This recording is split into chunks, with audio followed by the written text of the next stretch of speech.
Dear student, welcome to online classes of future IITian.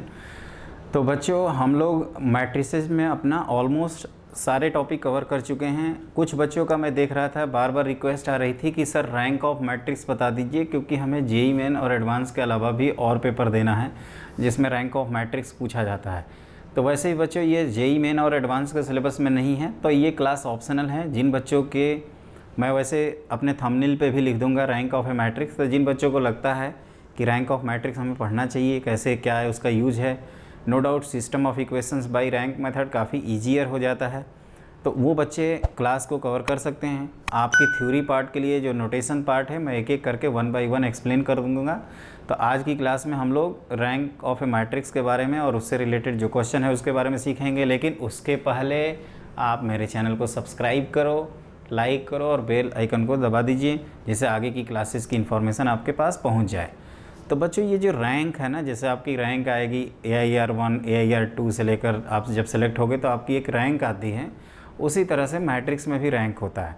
अब ये rank क्या है, तो जैसे हम लोगों ने 3x3 मैट्रिक्स के बारे में पढ़ा है, ध्यान से सुनिएगा एक एक चीज़। हम लोगों ने माइनर और कोफैक्टर भी निकाला था। तो मान लीजिए कि हम ऑर्डर 3x3 का ही एग्जाम्पल आपको देते हैं।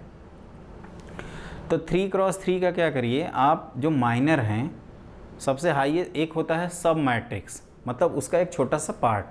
तो 3x3 का डिटर्मिनेंट जब हम लोग कैलकुलेट कर रहे थे, तो जो माइनर इन्वॉल्व होते थे वो आपके 2x2 वाले होते थे, ठीक है। 2x2 वाले जब हो जाते थे तो उसकी वैल्यू 0 भी हो सकती है, माइनर की नॉन जीरो भी हो सकती है। तो अगर डिटर्मिनेंट की वैल्यू, जैसे 3x3 डिटर्मिनेंट की वैल्यू आपकी 0 आ जाए, तो उसको कहते हैं कि अब माइनर जो रैंक है वो आपका 3 से लेस होगा। एक चीज़ मैं और समझाऊं उससे पहले आप एक काम करिए, पहले मैं ये डेफिनेशन बता देता हूं, उसके बाद आप उसको नोट करिए। तो पहला हेडिंग लिखिए रैंक ऑफ ए मैट्रिक्स, एकदम इत्मीनान से लिखिएगा, वीडियो रोक के आप लिख लीजिएगा, क्योंकि ये थ्योरी क्लास है, रिकॉर्डेड क्लास है, तो आप आराम से वेट करके ये पूरा लिख सकते हैं। डेफिनेशन ये है कि A matrix is said to be of rank R if it has at least one non zero minor of order R. जैसे हमने ये बताया था कि ऑर्डर 3x3 में आपका जो माइनर होते हैं वो 2x2 ऑर्डर के होते हैं। तो अगर उनकी वैल्यू कोई भी, अगर एक मिनिमम, जैसे अगर हम बात करें 3x3 मैट्रिक्स में, तो ऑर्डर कितना निकाला था हम लोगों ने, माइनर निकाले थे 9, और 9 में से अगर कोई भी एक नॉन जीरो दिख गया तो फिर बोल देंगे कि जो रैंक है मैट्रिक्स का वो 2 है। और उससे जो ज़्यादा बड़े वाले माइनर हैं, जैसे 3x3 4x4, वो वैल्यू क्या आ जाएंगी, हमेशा 0 आएंगी। तो उसी चीज़ को लिखा हूँ कि it has at least one non zero minor of order R, और every minor of order higher than R is 0, जिसको वेनिसेस कहते हैं, वेनिस होना। That is the rank of matrix is largest order of any non zero minor of the matrix. It is denoted by rho of A, rho मतलब ये density वाला symbol है, multiplied by A, sorry bracket A. अब क्या है कि transpose और matrix का जो रैंक है उस पर कोई फ़र्क नहीं पड़ता, मतलब मैट्रिक्स की जो रैंक है वो मैट्रिक्स के ट्रांसपोज की भी रैंक आएगी। दूसरा, एलिमेंट्री ऑपरेशन लास्ट क्लास में हमने देखा था इन्वर्स निकालते समय, तो उससे रैंक पे कोई फ़र्क नहीं पड़ता है। और एक चीज़ ध्यान रखिए कि m/n अगर है तो इसमें से जो मिनिमम होगा, फॉर एग्जांपल अगर 4x3 मैट्रिक्स है तो रैंक की वैल्यू 3 या उससे लेस होगी, मतलब m और n में जो मिनिमम होगा वो रैंक की हाईएस्ट वैल्यू हो सकती है, क्योंकि माइनर जब इन्वॉल्व करेंगे तो m और n में अगर n हाईएस्ट है तो m×m तक ही हम लोग आपका डिटर्मिनेंट निकाल सकते हैं, जो मिनिमम रहेगा वो उसी के क्रॉस तक का। तो ये वैल्यू आपको ध्यान रखनी है। तो ये है प्रॉपर डेफिनेशन, जिसको मैं चाहूँगा कि पहले इत्मीनान से आप लिख लो, फिर मैं इसको एक क्वेश्चन के थ्रू बताता हूँ। देखो बच्चों, स्टेप ये होता है कि आपके एग्ज़ाम में जो 12th लेवल का एग्ज़ाम होता है उसमें क्या होगा कि 3x3 तक ही आएगा। तो आप क्या करना, आंसर रैंक का लिखेंगे 1 2 3। अब कौन सा ऑप्शन लिखेंगे उसके लिए पहले डिटर्मिनेंट की वैल्यू निकालेंगे। अगर डिटर्मिनेंट की वैल्यू नॉन जीरो आ जाती है तो आंसर हो जाएगा 3, अगर नॉन जीरो नहीं आती है तो आंसर 2 या 1 में से कोई होगा। अब सब डिटर्मिनेंट, सब माइनर आप निकालिए, 2x2 के 9 माइनर की वैल्यू अगर 0 आ गई, उसमें से कोई भी अगर एक नॉन जीरो आ गया तो माइनर का आंसर कर देंगे 2, अगर 9 के 9 जीरो हो जाएंगे तो माइनर 1 आएगा। तो इतना हमें नहीं करना होता है, इसको करने का जो तरीका है वो बहुत सिंपल है। तो पहले आप ये पूरा डेफिनेशन लिख डालो, है ना, क्योंकि देखो अब इसको मैं लिखूंगा तो टाइम ही वेस्ट करूंगा, आपको भी पता है। मैं इसको एक्सप्लेन कर देता हूँ, explanation is the very very important. आप हमेशा इसको नोट कर सकते हैं। तो आई होप आप सब लोगों ने नोट कर लिया होगा। अब हम इसको मिटाने जा रहे हैं और आपका कॉन्सेप्ट क्लियर करने जा रहे हैं।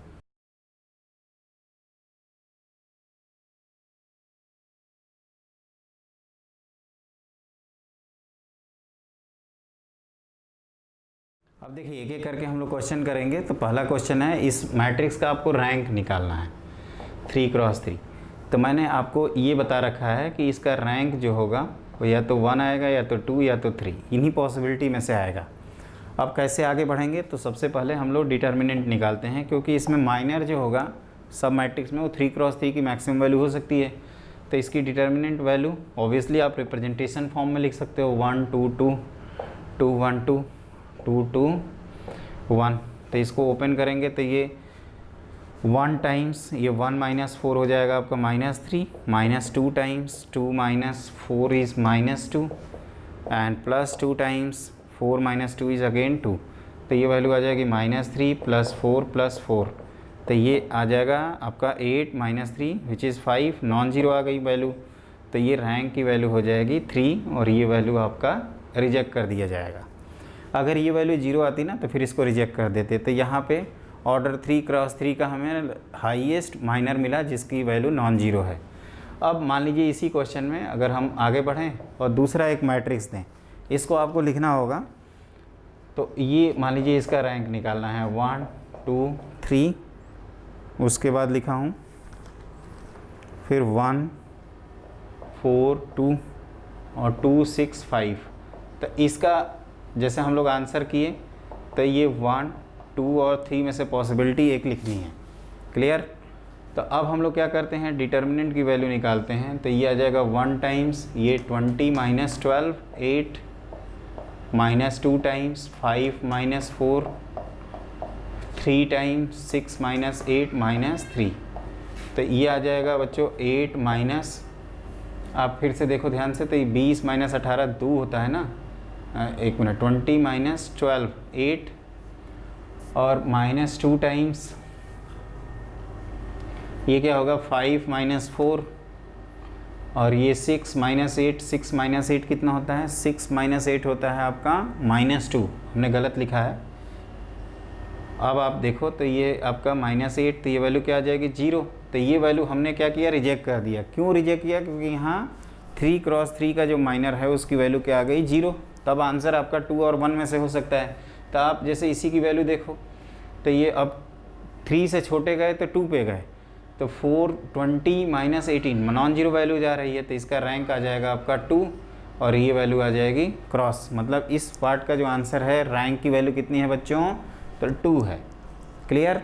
अब मान लीजिए रैंक 1 कब आता है, उसके लिए आई होप ये क्वेश्चन आप लोगों ने नोट कर लिया होगा। तो पहले डिटर्मिनेंट की वैल्यू निकालनी है। अगर नॉन जीरो आ गया तो रैंक की वैल्यू 3, अगर 0 आ गया तो सब डिटर्मिनेंट मतलब सब माइनर का स्मॉल ऑर्डर का निकालेंगे, जैसे 2x2 ऑर्डर का। अगर उसमें कोई नॉन जीरो आ गया तो रैंक 2, अगर सबके सब नॉन जीरो आ गए तो फिर रैंक 1 आ जाएगा। तो जैसे आगे अगर बात करें तो आप देखो ध्यान से, ये तो मैं आपको बता रहा हूँ कि जैसे तीसरा सपोज़ ये एग्जाम्पल है, जैसे हमने लिखा 1 2 3, फिर 2, फिर इसका डबल हो जाएगा 4, फिर 6 3 6 9। अब इसमें क्या है कि हमने जो एग्जाम्पल दिया है, इसमें अगर आप रैंक निकालोगे तो ऑब्वियसली पहले तो पॉसिबिलिटी 1 2 3 की होगी, तो इसकी डिटर्मिनेंट वैल्यू 0 है। और इसका आप कोई भी सब डिटर्मिनेंट सब माइनर का स्मॉल 2x2 का अगर माइनर लिखोगे ना बच्चों, तो वो 0 आएगा। कोई भी आप रैंडम ऑर्डर में चेक कर लीजिए, इसको चेक कर लीजिए, इन दोनों को चेक कर लीजिए, तो ये भी क्रॉस हो जाएगा। तो यहाँ पे आंसर आएगा आपका 1, क्योंकि यहाँ पे कोई भी आपका 9 में 2x2 9 माइनर्स हैं, उसकी वैल्यू सबकी सब 0 आएंगी, और हमें चाहिए एक नॉन जीरो वैल्यूज़। तो यहाँ पे माइनर आपका हो जाएगा, मतलब आप कह सकते हो कि केवल सिंगल एलिमेंट्स है। तो इसका एक और तरीका है, इसका तरीका ये है कि जैसे हमने लास्ट क्लास में आपको एलिमेंट्री ऑपरेशन बताया था, उस लॉजिक से आप क्या कर सकते हैं कि the number of non zero rose of A matrix E known है रैंक ऑफ मैट्रिक्स। लेकिन ये कंडीशन तब है जब एलिमेंट्री ऑपरेशन हमने यूज़ किया है। जैसे हम क्या करें, ध्यान से देखिएगा, R2 की जगह पे R2 माइनस 2 टाइम्स R1 कर दें और R3 की जगह पे R3 माइनस 3 टाइम्स R1 कर दें, तो आपको कितना मिलेगा आप एक बार देखो। ये इक्वलेंट मैट्रिक्स का सिंबल है, तो ये आपका आएगा 1 2 3, दिस इज 0 0 0 और ऑल्सो 0 0 0। तो यहाँ पे नॉन जीरो रो कितनी आई हैं, 1, तो इसका रैंक हो जाएगा आपका 1 के इक्वल। तो इस बात को ध्यान रखिएगा कि इसी तरह से रैंक निकाला जाता है। एलिमेंट्री ऑपरेशन से भी हम लोग रैंक निकाल सकते हैं। उसका जो तरीका होता है, आप मैक्सिमम नंबर ऑफ़ ज़ीरोज़ बनाइए और जितने नॉन ज़ीरो रोज़ हो जाएंगे मैक्सिमम नंबर ऑफ़ ज़ीरो बनाने के बाद उसको हम लोग कहते हैं रैंक ऑफ मैट्रिक्स। क्लियर? तो ये रहा आपका रैंक की डेफिनीसन। रैंक कैसे निकालते हैं, तो आपको सामने मेनली 3 क्रॉस 3 का आएगा, ज़्यादा से ज़्यादा 4 क्रॉस 3 का आ सकता है, तो उसमें मैक्सिमम रैंक आएगी 3। आप डिटर्मिनेंट ऑफ ऑर्डर 3 सर्च करना, सब के सब जीरो आ जाएं तो फिर 2 क्रॉस 2 का डिटर्मिनेंट निकालेंगे, वो भी सब के सब जीरो आ जाएंगे तो 1 तो आंसर आएगा ही। रैंक की मिनिमम वैल्यू हो जाएगी 1। ये चीज़ ध्यान रखिएगा, मिनिमम वैल्यू ऑफ रैंक हमेशा 1 आएगा, जो m और n में से मिनिमम होगा उससे हमेशा लेस और इक्वल, और रैंक हमेशा नेचुरल नंबर में आता है। अब हम लोग देखते हैं कि system of equations by rank method कैसे किया जाता है। तो देखो बच्चों, ये है आपका system of equations by rank method. पहले हमने क्या किया है, तीनों इक्वेशंस लिखा है, non homogeneous system of equations, जिसको हम लोग जानते हैं कि we have AX equal to B के फॉर्मेट में लिख सकते हैं, जहाँ पे A आपका ये होता है। और एक नई मैट्रिक्स है बच्चों, जो हम आपको system of equations bye matrix method में ही बोलते थे कि AB को जब कंबाइन करते हैं तो उसको नाम होता है augmented matrix, AUG augmented matrix. ठीक है, तो हम लोग इसको A:B ही बोलेंगे मैट्रिक्स को। तो यहाँ पे क्या होता है ना कि हम लोग इन दोनों की रैंक निकालते हैं और उसके बेसिस पे नेचर ऑफ सॉल्यूशन एग्जिस्ट करते हैं। तो नोट करके आप ये सारे पॉइंट्स लिख सकते हैं। पहला पॉइंट है कि रैंक ऑफ A अगर रैंक ऑफ A:B के इक्वल आ गया और इन दोनों की रैंक अगर 3 के इक्वल आ गई, देन यूनिक सॉल्यूशन। ये पहला कंसेप्ट क्लियर है। दूसरा है कि अगर रैंक ऑफ A की वैल्यू लेस देन 3 आ जाती है और रैंक ऑफ A:B की वैल्यू अगर 3 के इक्वल आ जाती है, तो देन नो सॉल्यूशन। और तीसरा पार्ट ये है कि अगर रैंक ऑफ A की वैल्यू रैंक ऑफ A:B के इक्वल आती है, लेकिन ये दोनों अगर लेस देन 3 हैं, तो देन यहाँ पे इनफाइनाइट सॉल्यूशन।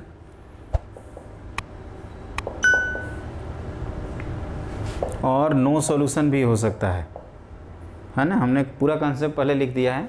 हम लोग क्या करेंगे, AB का रैंक निकालेंगे और रैंक ऑफ A निकालेंगे। अगर दोनों की रैंक 3 के इक्वल आ जाती है, क्योंकि यहाँ 3 इक्वेशन 3 वेरिएबल्स है, अगर 2 इक्वेशन 2 वेरिएबल होंगे तो ये सारी चीज़ें 2 के रिस्पेक्ट में बात की जाएंगी। 4 इक्वेशन 4 वेरिएबल होगा तो सभी चीज़ें 4 के रिस्पेक्ट में बात किया जाएगा। तो यहाँ पे 3 क्रॉस 3 है तो 3 के रिस्पेक्ट में बात कर रहे हैं बच्चों, और हमें मालूम है कि 3 क्रॉस 3 वाला ही क्वेश्चन सबसे ज़्यादा आता है, पता है ना। तो वैसे भी मैंने बताया है कि JEE एडवांस में आपका डिटर्मिनेंट से भी सिलेक्शन हो जाएगा। ये बाकी में है कि रैंक निकालेंगे कैसे। कई बच्चों की रिक्वेस्ट आ रही कि सर इस बार रैंक को आप मिस मत करिएगा। अरे भाई, जब आप रैंक को मिस नहीं करोगे सिलेक्शन में, रैंक चाहोगे कि आए, अच्छी ब्रांच मिले, अच्छा कॉलेज मिले, तो मैं क्यों मिस करूँगा भाई। तो रैंक ऑफ AB अगर 3 के इक्वल है और रैंक ऑफ A अगर 3 के इक्वल है तो क्या बोला, नो यूनिक सोल्यूशन। अब ये अगर लेस देन 3 हो गया अपना A का, ये जो मैट्रिक्स है ना, इसकी रैंक अगर लेस देन 3 है, लेकिन ये पूरा अगर आपका 3 है तो नो सॉल्यूशन। अगर ये रैंक मैट्रिक्स और ये पूरी मैट्रिक्स का रैंक लेस देन 3 आ जाए तो आपका इनफाइनाइट और नो दोनों में से कोई भी एक पॉसिबिलिटी बनती है।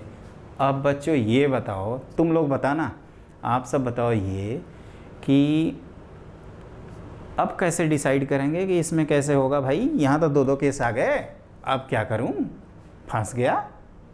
बच्चों फंसना नहीं है। हमने क्या बताया था, हमने ये बताया था कि आप जो डिटर्मिनेंट में बताया था, मैट्रिक्स में बताया था, वही यहाँ पे भी रिपीट कर रहा हूँ। डिटर्मिनेंट मेथड में क्या बताया था, आपको ये बोला था कि जब ये आ जाए तो आप 2 वेरिएबल की वैल्यू तीसरे में निकालो, थर्ड इक्वेशन में पुट करो, सेटिस्फाई कर गया तो इनफाइनाइट, नहीं किया तो नो सॉल्यूशन। तो इस बात को आपको ध्यान रखना है। याद रखोगे ना, रखोगे ना याद, भूलोगे तो नहीं। मैं क्वेश्चन कराऊँ फिर, तो इस पे बेस्ड एक क्वेश्चन करते हैं सिंपल सा।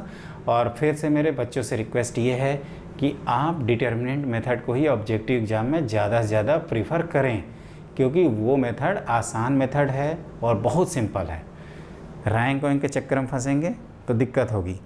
लेकिन हाँ, अगर आपको पढ़ना है तो ज़रूर पढ़िए, हम उसके लिए मना नहीं करेंगे। You are always welcome.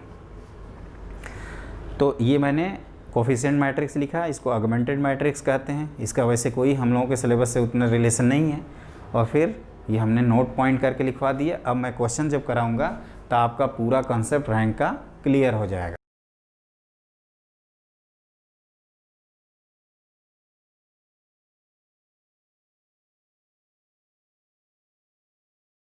Find the lambda and mu so that 2x plus 3y plus 5z equal to 9, 7x plus 3y minus 2z equal to 8, 2x plus 3y plus lambda z equal to mu has unique solution, no solution and infinitely many solution। अब हमें इसके बारे में पढ़ना है। तो इसको मैंने क्या बताया था कि हम लोग ए बी के बेसिस पर डिसाइड करते हैं। तो देखिए अब हम क्या कर रहे हैं यहाँ पे, इसको सॉल्व करने का जो तरीका है, हियर ए कोलन बी लिख दिए डायरेक्टली ताकि दोनों एक साथ लिख सकें। तो क्या बताया था 2 3 5, एक ये कोलन वाली लाइन ताकि दोनों इसी में दिखें। फिर 7 3 -2 2 3 लैम्डा, है ना, एक के नीचे एक ही लिखिएगा। यहाँ 2 थोड़ा लेफ्ट में कर देते हैं। और इधर 9 8 और म्यू। यहाँ तक कंसेप्ट क्लियर है। अब मैंने आपको क्या बताया है कि आप मैक्सिमम 0 करोगे, ज़्यादा से ज़्यादा 0। तो अब आप देख रहे हैं कि R3 की जगह पे अगर हम R3 माइनस R1 कर देते हैं तो आपको A colon B equivalent to मिल जाएगा। मतलब इन दोनों की रैंक सेम होगी, मैं ये कहना चाहता हूँ। तो 2 3 5 और ये कोलन 7 3 -2, ये 9 8 और यहाँ क्या बचेगा तो 0 0 लैम्डा -5 और म्यू -9। अब यहीं पे देखना है, यहीं से सारे आंसर आ जाएंगे। हम लोगों ने यूनिक सॉल्यूशन में पढ़ा था कि ए और ए बी का रैंक सेम होना चाहिए और वो इक्वल टू 3 होना चाहिए। तो ये वैल्यू को आप चाहोगे कि वैल्यू नॉन जीरो हो, तो पहले केस में हम लोग लिखेंगे कि lambda -5 not equal to 0। That is यहाँ से लैम्डा नॉट इक्वल टू कितना आ जाएगा आपका 5। नो सॉल्यूशन में हमने बताया था कि जो रैंक है ए का वो लेस देन 3 हो जाए, लेकिन जो बी की रैंक है ए बी का वो 3 के इक्वल हो जाए। तो वो फैसिलिटी आपको मिलेगी जब लैम्डा -5 की वैल्यू 0 करेंगे और म्यू -5 म्यू -9 की वैल्यू क्या करेंगे, नॉन जीरो।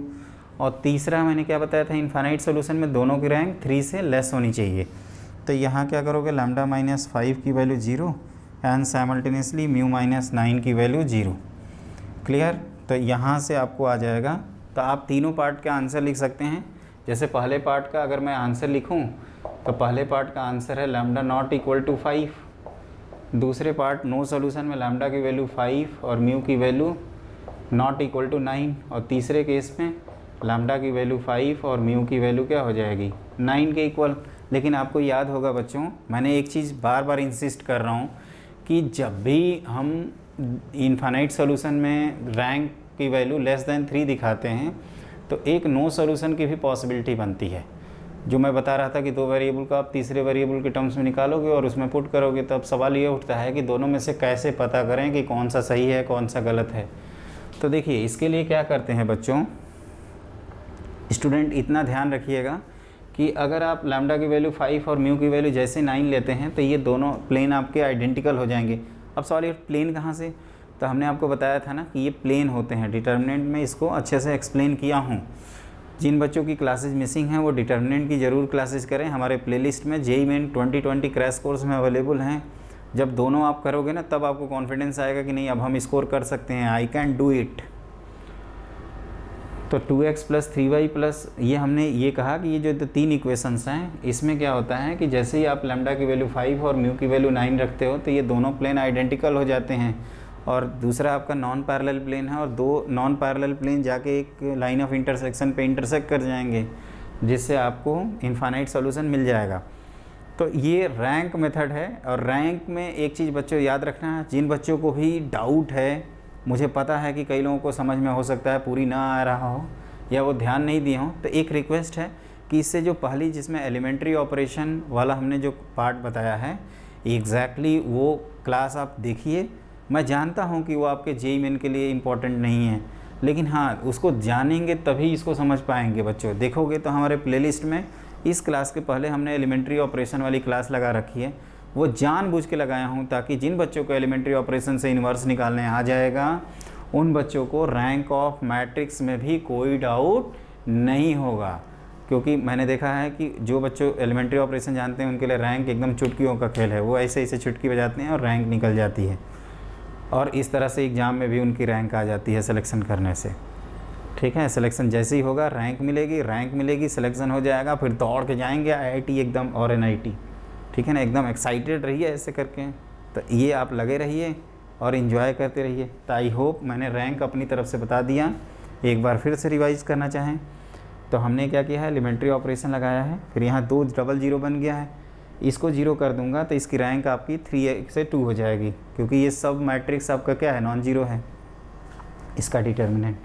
अगर मैं इन दोनों को जीरो कर दूंगा तो ये पूरे की रैंक आपकी 3 से लेस आ जाएगी, ए बी की भी और ए की भी। तो वो हमें यूनिक सोल्यूशन के लिए क्या करना है, रैंक को 3 रखना है। तो इसकी वैल्यू ये क्योंकि दोनों में कॉमन है तो इसकी वैल्यू हमने नॉन जीरो किया। नो सोल्यूशन के लिए इसकी रैंक को 3 से कम कर देना है तो इसको जीरो और इसको नॉन जीरो कर दिया। यूनिक सोल्यूशन हो गया। नो सोल्यूशन, इनफाइनाइट सोल्यूशन में हम दोनों की वैल्यू 3 से रैंक क्या कर देंगे, लेस कर देंगे, तो आपका इनफाइनाइट सोल्यूशन आ जाएगा।